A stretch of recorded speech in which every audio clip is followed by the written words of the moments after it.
Welcome to the Deep Dive. Today we're tracing a monumental leap in military tech, how the pretty clumsy matchlock of the late 15th century evolved into the musket, a weapon that really dominated battlefields for centuries. Yeah, and this is about so much more than just a better trigger. For this deep dive, we're really looking at it through three lenses. The technical evolution itself, the huge operational problems it solved, and then the profound impact it had on society, warfare, and even economics. Okay, let's unpack that. So before we get to the solution, what was so wrong with the matchlock? I mean, it let one person aim, which was new, but it sounds like it was just riddled with flaws. Oh, absolutely. The biggest one, by far, was the weather problem. The weather. Yeah. To fire it, you needed this constantly burning, chemically treated rope, a match cord, and an open pan of powder. If it rained, or was even just really windy, both would get wet or blown out. The weapon was useless. So if a battle started on a rainy day, you were just out of luck. Pretty much. There are records saying that if training was scheduled for a rainy day, they just had to accept reality. The guns simply wouldn't work. Wow. Okay, so that's reliability. But what about just safety? Carrying a burning rope next to a bag of gunpowder sounds like a terrible idea. It was a terrible idea. It was incredibly dangerous. Yeah. You have the famous story of Captain John Smith, the explorer, who was severely burned when his match cord accidentally lit his powder bag. Oh, man. And beyond the personal danger, it made you a target. That little glowing light from the match cord Yeah. it completely gave away your position at night. So any kind of ambush or stealth operation was, impossible. And then there's the speed. I read it was something like, what, 2 shots every 3 minutes for a really skilled shooter? If you were lucky. And that's the third fatal flaw. That slow loading speed meant a matchlock soldier was a sitting duck. So how did they survive? They didn't, not on their own. They always had to be protected by guys with pikes.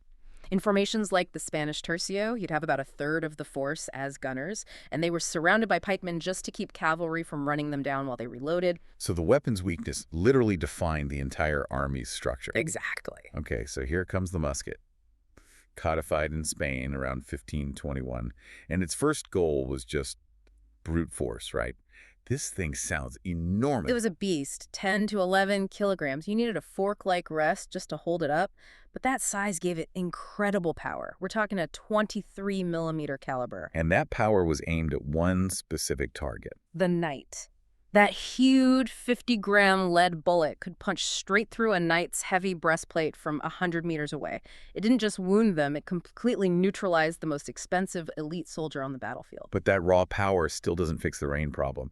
What was the real genius innovation here? That was the flintlock mechanism. This was the true revolution. So how did it work? Instead of a burning rope, you had a spring-loaded hammer holding a piece of flint.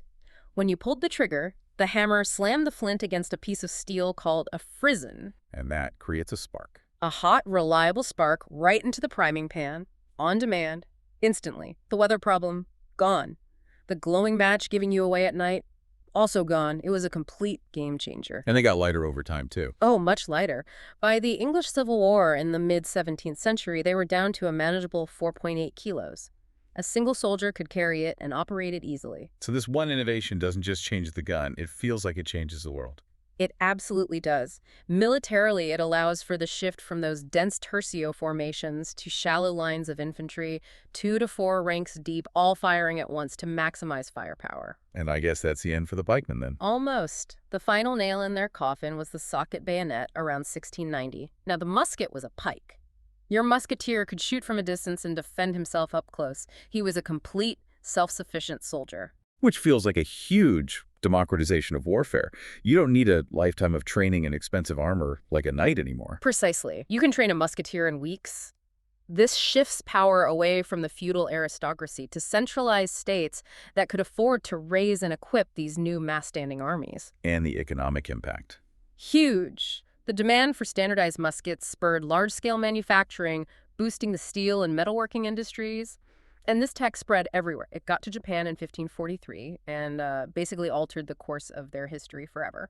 So we've seen how solving a simple problem like keeping your gunpowder dry can literally reshape combat, class structure, and economies across the globe. It really paved the way for the modern professional army and the nation state. And, here's a final thought for you. The musket neutralized the high-cost, heavily armored expert of its day, the knight. Are we seeing a similar shift now with technologies like AI or robotics, which are starting to neutralize other forms of high-cost human expertise and maybe leading us to a new kind of democratized workforce?